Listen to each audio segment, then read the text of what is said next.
महाराष्ट्रातील शेतकरी आणि नागरिकांसाठी दिलासादायक बातमी समोर आली आहे. गेल्या काही दिवसांपासून रत्नागिरी आणि सोलापूरच्या आसपास स्थिरावलेला मान्सून आता पुन्हा एकदा सक्रिय होण्याच्या तयारीत आहे. भारतीय हवामान विभागाने मान्सूनच्या पुढील वाटचालीबाबत महत्त्वाची माहिती जाहीर केली आहे.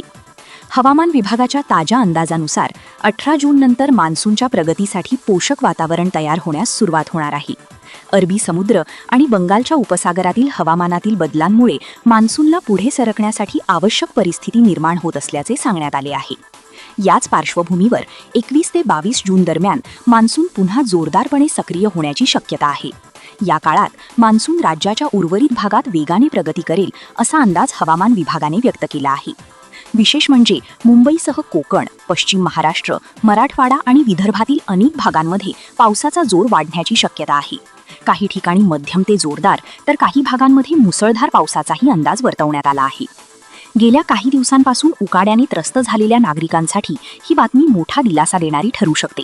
दुसरीकडे खरीप पेरणीसाठी पावसाची वाट पाहणाऱ्या शेतकऱ्यांनाही यामुळे मोठा आधार मिळणार आहे.